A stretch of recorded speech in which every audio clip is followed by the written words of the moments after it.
Hi, my name is Riley Gaines. I'm a recent graduate from the University of Kentucky, where I was on the women's swim team. I proudly finished my career as a 12-time NCAA All-American, a 5-time SEC champion. I am one of the fastest 200 butterflyers of all time. But on March 17th of last year, my teammates and I and other female swimmers from universities around the country were forced to compete against a biological male named Leah Thomas. Thomas was allowed to compete in the women's division after competing as a member of the University of Pennsylvania's men's swim team for 3 years.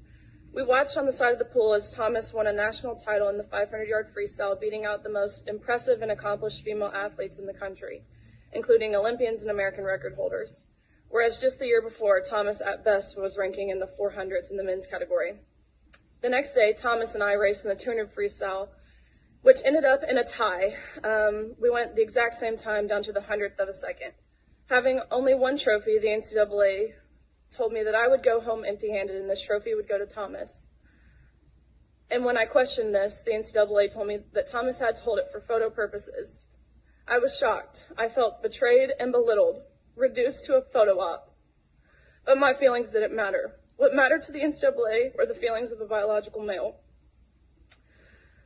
In 1972, Congress enacted Title IX to end unjust sex discrimination in all aspects of education, including college athletics. But by allowing Thomas to displace female athletes in the pool and on the podium, the NCAA intentionally and explicitly discriminated on the basis of sex. Although the NCAA claimed it acted in the name of inclusion, its policies in fact excluded female athletes. But that is not all. In addition to being forced to give up our awards, our titles, and our opportunities, the NCAA forced female swimmers to share a locker room with Thomas, a 6'4", 22-year-old male who was fully intact with male genitalia. Let me be clear. We were not forewarned. We were not asked for our consent, and we did not give our consent. If nothing else, I hope you can truly see how this is a violation of our privacy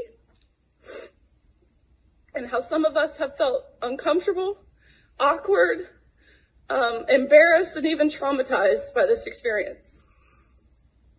I know I don't speak for everyone. It's impossible to speak for everyone, but I can attest to the tears that were shed on that pool deck by these poor 9th and 17th place finishers who missed out on being named an All-American